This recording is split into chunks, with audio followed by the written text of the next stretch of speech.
Good morning. Good morning. Okay, so how did your board meetings go yesterday? Your postmortems with your CEO, and you being the CEO of your business, as we reviewed, or you reviewed as the chairman of the board and CEO of your business, the last 3 quarters. Mine was very interesting. Okay, so now today, hey, C. Renee. We are talking about preparation today. So now that we've reviewed the last 3 quarters in our business as the CEO, now it's time to prepare for this last quarter and really set ourselves up for success for the last quarter and the future year, 2020. So we are going to be very proactive in determining what it is that we want for 2020 as well as this last quarter.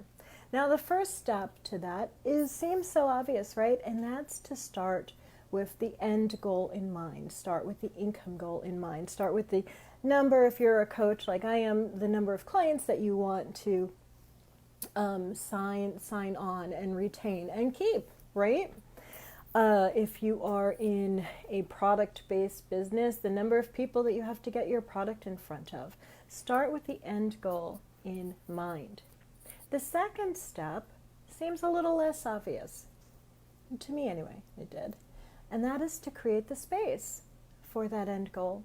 And what I mean by that is if you are looking to sign on, let's use a great number 5. Let's say you're looking to sign on 5 more clients between now and the end of this month. Hi, C. Renee. And the end of this month.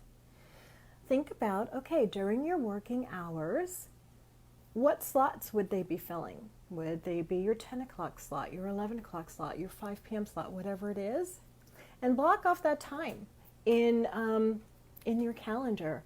And then in that space, act as if, right? You're creating a space. You've blocked off the time, and now you're going to practice sitting in that space. And what do I mean by that? What I mean by that is, how would you be, I'm a coach, how would I be showing up for my client during that hour? Would I be showing up in my pajamas? I wouldn't, no. So get dressed. Would I be sharing with them content? Absolutely, right? We would be coaching. So during that time, I'm acting as if I'm creating, for me, I create content during that time. If I know that there's a time slot where I want a client to be filled in, then I act as if I'm already in that space and I'm doing the things that I would be doing anyway during that time, rather than sitting in my pajamas eating popcorn, right? Because we're the CEOs and we're acting as if, and we're practicing and we're allowing our bodies to feel what it feels like to have this goal, right? You may find, after doing this practice for a month or two, that you have space for more than 5 clients, and you may find that you have space for maybe only 2, right? So we're creating the space and acting as if. Another part of acting as if is be prepared, right? And we're talking about preparation today. Be prepared, and what does that mean? If you know there are certain systems that you have in place whenever you onboard someone new, set the system up now. If it includes hard files, like hard paper files, set it up now. If you want 5 clients, create those five folders right now. If you do it all online, all of your documentation is online, create those file folders on your hard drive. Do it right now. You can name it new client number 1, new client number 2, new client number 3. You are being prepared. My business coach said, yeah, we don't want to act like Popeyes, right? We want to act more like Chick-fil-A. Because Popeyes I guess they had some kind of chicken phenomenon happening, chicken sandwich, and they were so unprepared they ended up having to take it off the menu. Be prepared. Show up. All those things that you've already listed as your income goal and the number of people that you want to retain to get there, or the number of products that you have to sell to get there, start preparing now. You don't want to be caught off guard, because part of what we're in business doing isn't just the coaching, right? Hi, Beverly. It's not just the coaching. It's not just the impact that we have on others. What we're really doing when we're in business is we are marketing ourselves to, if you're a coach, to retain clients and keep clients, right? Because you're making a lasting impact on them. And certainly you don't go around saying, I'm in business to retain clients and keep clients, but as the CEO, that's probably part of the message that you're telling your board. And how do you do that?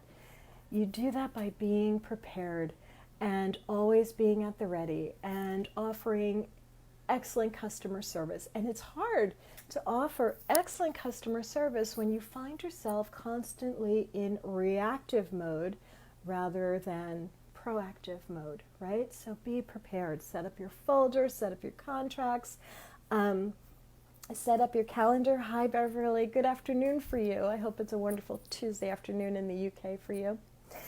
All right, so we're starting with the end goal in mind, creating the space, creating our folders, creating our systems, practicing sitting in that space. Now, here's a big one. While you're sitting in that space, right, if you're looking for, let's say, 5 clients this month, then I'm guessing that's about 5 hours of space that you have at least during the week. Start doing the things that make your business move in the right direction. It moves the needle in the right direction. It moves the needle towards financial stability and financial freedom. Now, what are those things? For me, what it is not is fitsing around with my website. That doesn't move the needle in my business. It doesn't.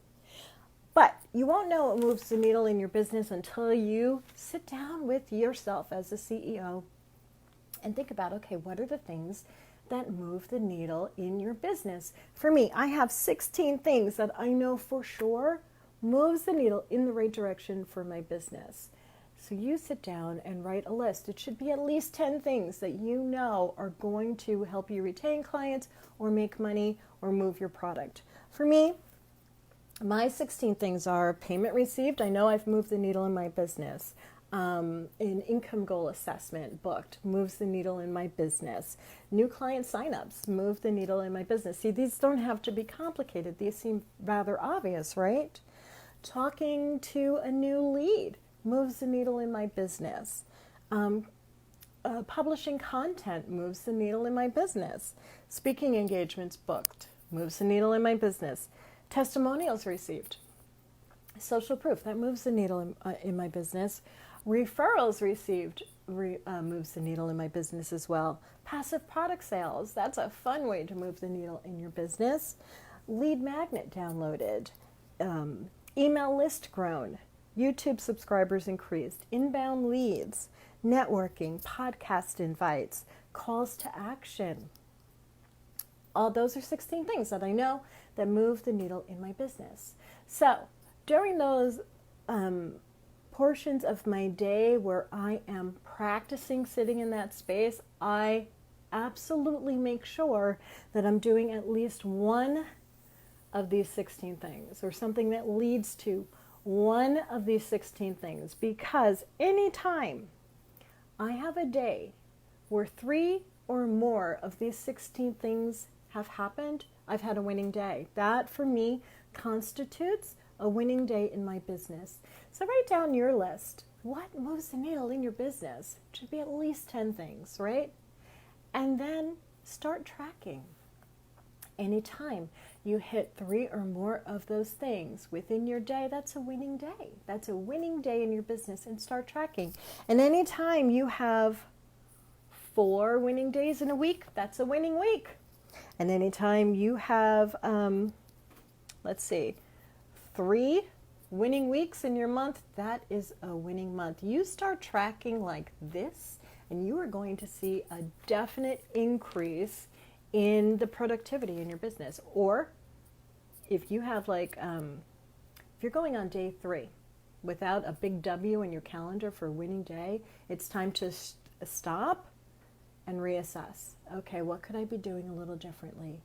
What does my call to action look like? Is it, does it leave doubt? Do I sound doubtful?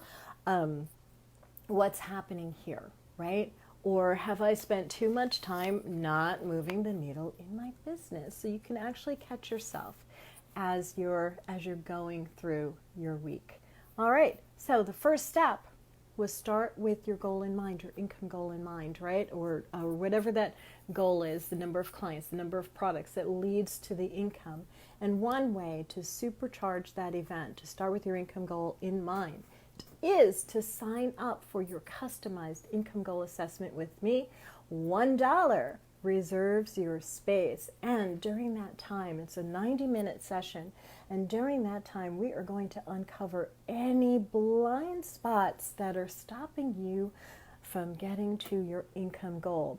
And you know, a few times over the last month, I've had some people get on the call with me who the biggest blind spot was not ever setting an income goal. And that's okay, because then we did it right there together, and they were absolutely blown away at how quickly we mapped out a strategy for them to get to their income goal. What had been very scary to think about became a very tangible, very tangible thing. And I have lots of success stories from this one session, so that's exciting for me. Anyway, $1 reserves your spot for your income goal assessment. I'm going to post the link in the comment box below.